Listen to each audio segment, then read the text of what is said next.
All right, mate. Yes, Sorry, Tom. I didn't see you there. How's it going? I'm all good. Not as good as you. That was a seriously impressive performance. Picture perfect. What did you make of the whole experience? The walkout, the celebration. You were very emotional after it, and the stepping elbow and the right was brilliant. Thanks, mate. Thanks. Yeah, I think everything was just as planned. It couldn't. Well, no. To be honest, I thought it was going to be a 5-rounder, but I think it's just a credit to I'm really, really well trained. You know, I've trained with so many good people over the years. Obviously, I trained at Team Carbon since I was like 14 years old. You know, massive thanks to them guys who have helped me. And I've trained with Peter Fury for years as well. Amazing boxing coach who's helped me out loads. Obviously, I've been with my dad. And so, mate, these are guys who don't need recognition. Do you know what I mean? These are not people who are like trying to be famous and trying to get public recognition. These guys know how good they are, and I just want to say a massive thanks to all the guys who've helped me in the training camp, everyone who's helped me over the years. There's too many, mate. I'll sitting here and thanking people all night because I've been involved with martial arts since I was 8 years old and I'm 30 now.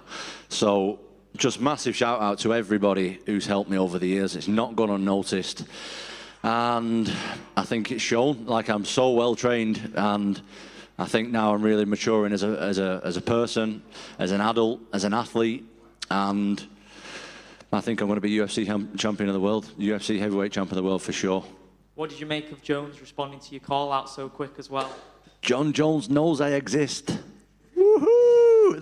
That's a win in itself. I'm buzzing with that. Like. Yeah, what I want to do, I've been saying it all week, is I want to win my fights going forward, of course, but also another goal of mine is like I want to motivate Jon Jones to stick around and fight me. Like, that is my absolute dream, mate. Like, the thought of that. Mate, you're from Atherton. I'm from Atherton. Atherton represents. A guy from Atherton fighting Jon Jones, mate. Wild. Oh, Wild. my goodness me, that would be incredible.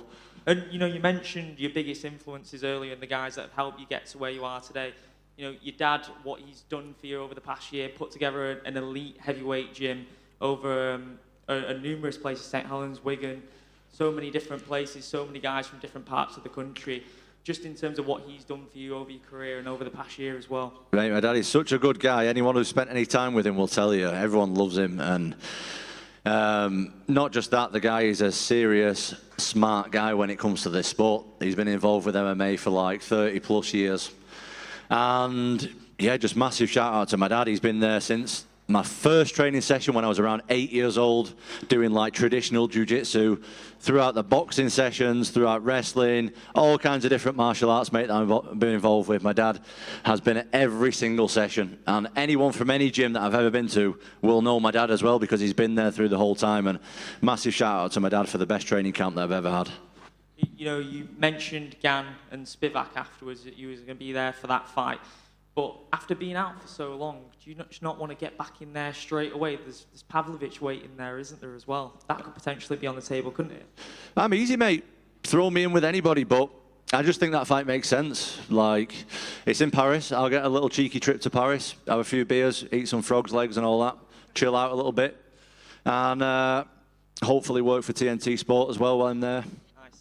And yeah, just be able to watch the fights, be involved with it, build the next fight up. I think that just works really well for everybody. But mate, I've been matched up with Pavlovich twice before. Yeah. Both times he's pulled out, which is, I'm not saying that he's scared of me, I'm just saying that's what's happened. And we're all going to fight each other anyway, so what does it matter what order it's in, really? Well done on a picture-perfect performance, man. Thanks, my brother. Tom, you mentioned about Paris. We've seen you fight Spivak before and how that went. Cyril tweeted that he thinks you should be careful what you wish for, and he'll see you in Paris. How do you think you match up against Cyril? I better be careful, apparently. Yeah. I think I match up pretty well against him. I think I'm equally as fast as him. I move equally as well.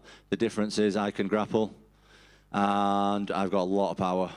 And I think that's pretty undeniable at this stage of my career. He's like, I've got a lot of knockouts on my record, mate. I have to touch you once, and I wasn't even throwing heavy tonight. I thought it was going to be a 5-rounder. I didn't mean to knock him out. I thought it was going to be a 5-rounder. I'm not even joking. Ask any of my team.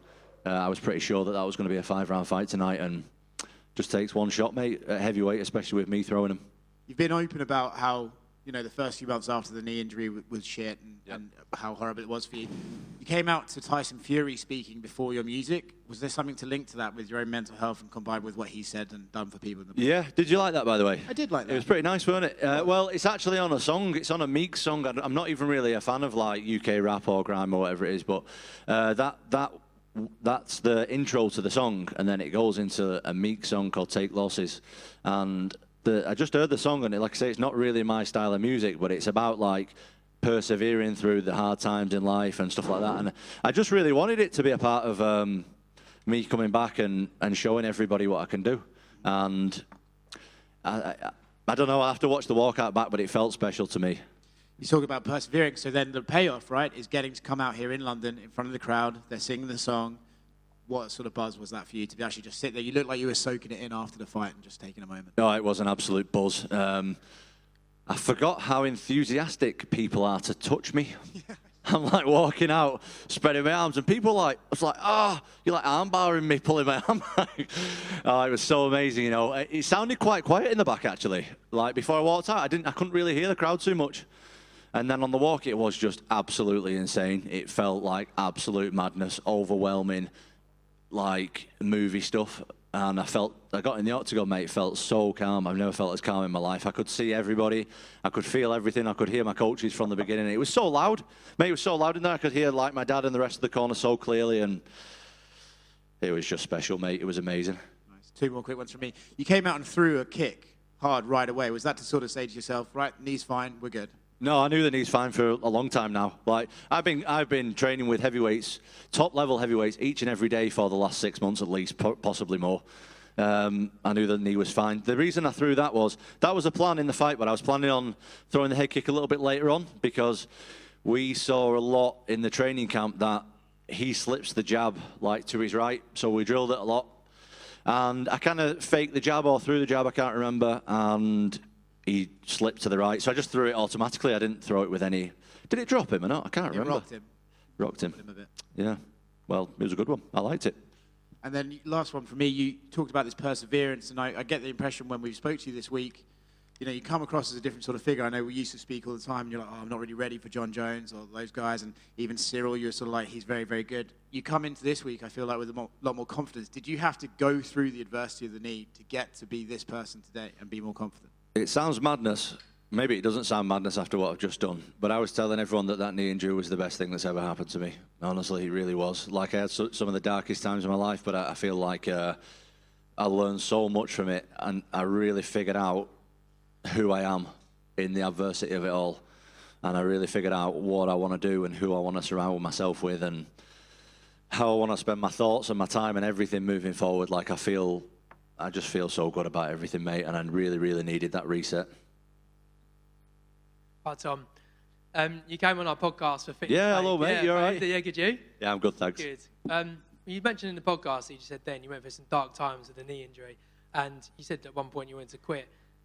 Tonight, seeing the crowd, having that massive win, does just make you realise that you can get through anything in life? Yeah, that's a massive confidence builder for me. Really is. Like, I knew I could do it, but to show everyone else that I can do it, I feel like I've got a lot of secrets that people don't know about in my game. And only really, like, people who train with me loads know how good I am, seriously. Like, because what I've shown in my fights is so minimal to what I can actually do. And I've barely had the opportunity, really, to show anything.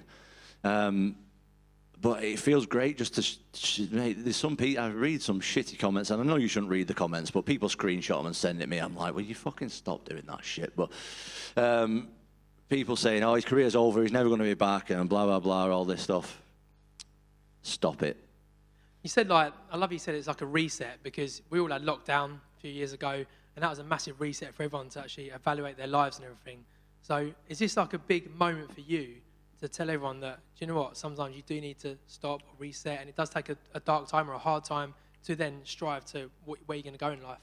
Definitely. And to be honest, I was getting a little bit overwhelmed in the whole, I was on a really, really good roll, and I felt like I couldn't really stop it, and I couldn't really say no to the next fight, because I was just like, oh, I've been good this far, I'll be good for another one, and then, you know, the UFC offered me another fight that I think I can win, and then they offered me another fight with more money, a new contract, all this good stuff, and I just feel like I couldn't say no. And now I really know, like, what I'm about as a person, and I can come through the dark times. And if there's anyone out there watching this, so like, I'm not trying to be an inspirational speaker or something, but try and set yourself small goals. Like, try and set yourself 2-week, 3-week goals to do stuff, because that's all I did to get through it. Like, I set myself a little goal every 2 weeks, and I try and achieve that, because if you're just thinking, oh, it's never going to, like, there's people literally who said, well, what are you going to do now? You're going to get a normal job, or what's your plan going forward? I'm like, I'm going to be back, mate. Like, and for a few days, I didn't believe that I could be back, in all honesty. I really thought about quitting this sport and doing something else, because that was horrible. But we're back now. I love that. That's so inspirational. And also, you said as well that you're fighting the most dangerous guys on the planet. I love that quote from you, because you're literally going in with them. Do you feel now this part of your career where you're going to become heavyweight champ? I know you are. Have you got to meet fire with fire now? Have you literally got to go in, like, no regrets, and just go for it each and every time now? That's exactly how I feel. And again, that's where the whole reset of the knee injury and stuff, changed my mindset massively. And I really had a massive choice, mate, in that year, where it was like, am I going to really go all in on this sport, or am I going to keep dicking around and just half be in and half be out? And obviously the answer was, I'm all in, and I'm coming for everything now, and nobody's stopping me. That's brilliant. Last one for me. Our podcast is called For Fitness Sake, as you know, and we're just trying to inspire people through the mind and body, the soul. What does fitness mean to you? You've been through the injury times, you know, physically, mentally. What is fitness to you? Well, it's your health, which is the most important thing in the world. Like, if you've not got your health, you've not got nothing. And what I went through is really minimal compared to what some people are going through. And you just got to be grateful for what you've got, mate, because you got to look after your body, because this is all we've got. Lovely words. Thank you so much. Well done again. Thank you, mate. Tom, over to your left at the back here. Hello. Hiya. You mentioned about the fact you'd felt at your calmest at the start of the fight. You hadn't felt that calm at the start of the fight before. When you got the finish, you charged across the cage like a banshee, jumped on the fence. That was an even bigger reaction than we've seen from your past wins. What was the overriding emotion when you jumped on the cage? Was it relief? Was it elation? What was it? A bit of both. Mainly relief. I forgot how stressful this fight and stuff is, to be honest. Like, my anxiety level over the last few days has been very, very high. And that's something that you get used to when you do it regular. The anxiety is always there. You can't fight it, mate. The anxiety is never going to go. That's something that I've learned over all these fights and stuff, and all this pressure is that anxiety is going to be there always. And you can't win. You're not going to beat that anxiety. You've got to go with it. But it's something I kind of lost touch with over the year of being off. And, mate, I felt so sick today. I felt so sick that I've got to go out there and fight in front of loads of people. But when I'm scared, that's when I'm at my best, man. I'm dangerous as hell. Like, you put my back against the wall and tell me I can't do something, and you're going to be in for a rude awakening. Talk about the layoff and how it was the best thing for your career, and the fact that prior to that you were talking about not quite being ready for that leap to the very top level. Now you are ready for that leap to the top level. Do you remember the actual moment where that transition happened and the switch flicked? No, I don't think so. I think it just happened gradually over a few months. Like I said, at first, I was seriously questioning whether I want to carry on doing this anymore. But then I started watching the other heavyweights and thinking, actually, I'm a bit better than these, so I better get back to it. And I'm really happy I did. I absolutely love this sport. Like I said, it brings a lot of anxiety, but it's anxiety that I welcome and that I love, and that I just take it all in, mate, and I love it and I enjoy it. Brilliant. And the last one from me, you've already broken down in short fashion how you feel you match up with Cyril. How do you feel you match up with Jon Jones? I think I match up well. It's a dream fight of mine, and I think I'm young and I'm fresh. I've not got loads of miles on the clock. I'm big. I can do everything well. I'm fast. I'm strong. I'm heavy, which is unlike a lot of his opponents who he's fought in the past. And I just think I bring something different to him, and I think he knows that as well, or he should know it moving forward, definitely. You think he'll stick around for you? God willing. Thanks very much. Thank you. Hi, Tom. Hello. Just your left.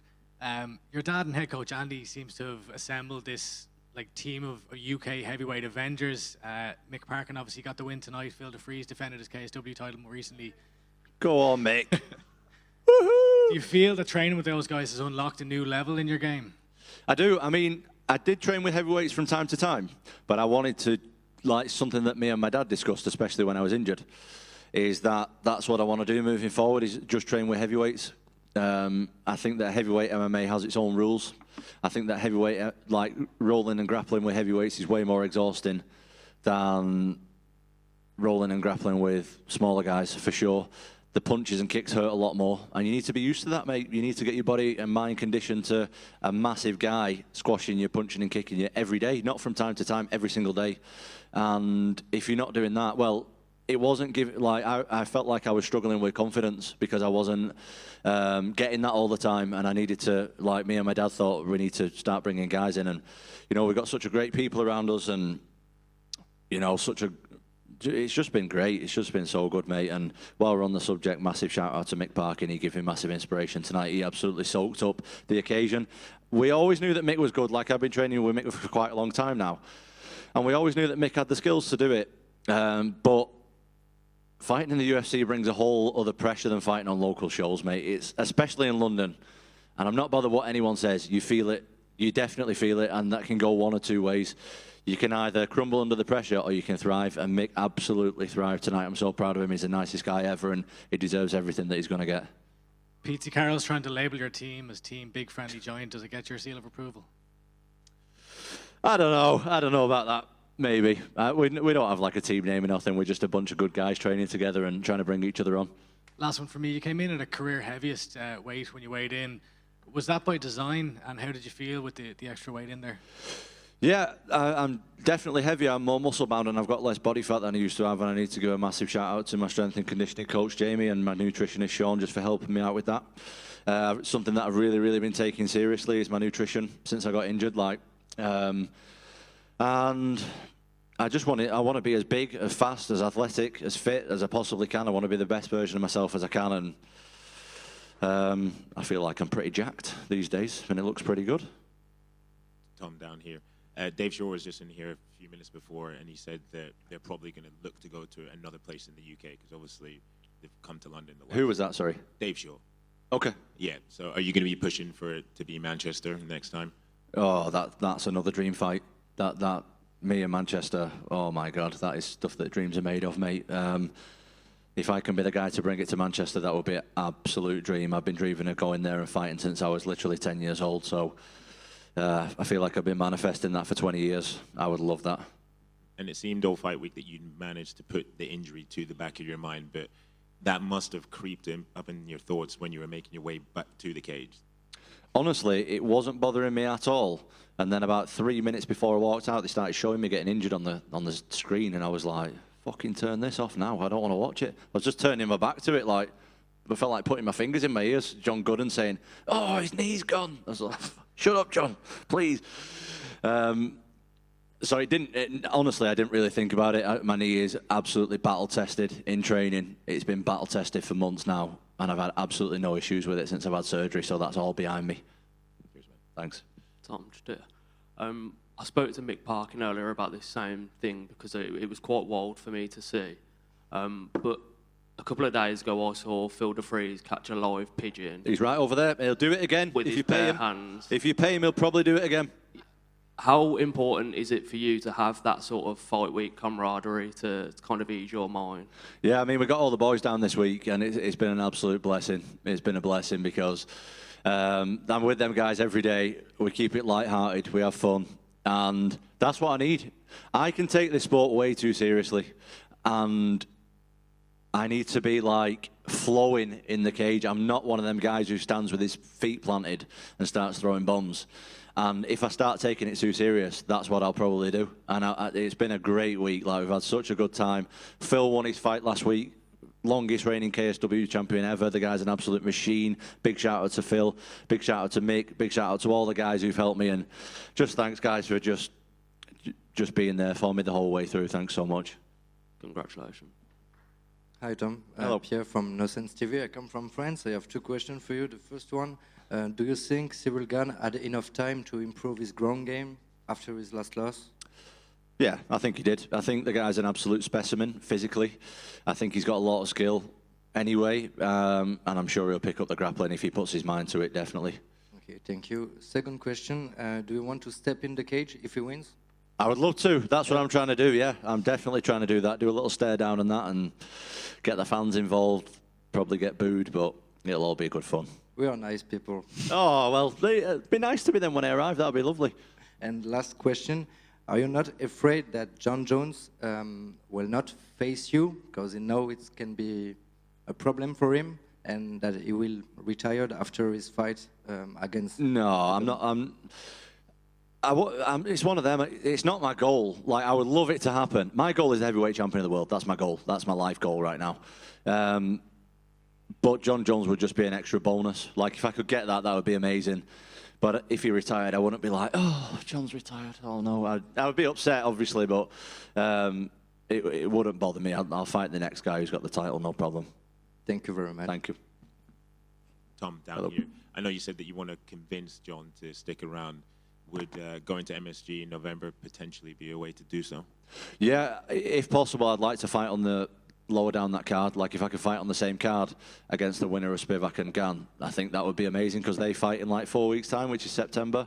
Then they got a few months to prepare for November. Like, that's perfect for everybody, I think. So, why not? Cheers, man. Just one from me. Hi, Tom. Hello. When I spoke to Gan recently, I know his fight with Jones didn't last too long, but he said he felt Jones wasn't fast. I wonder if you could gauge anything from Jones's heavyweight debut. He felt like he wasn't fast? Yeah. Why didn't he defend his takedowns then? No, I thought Jon Jones was really good. I thought he did exactly what Jon Jones did, what Jon Jones does, and he didn't surprise me. I thought he did an amazing performance against him. Thanks. Thank you. We're done? Thank you.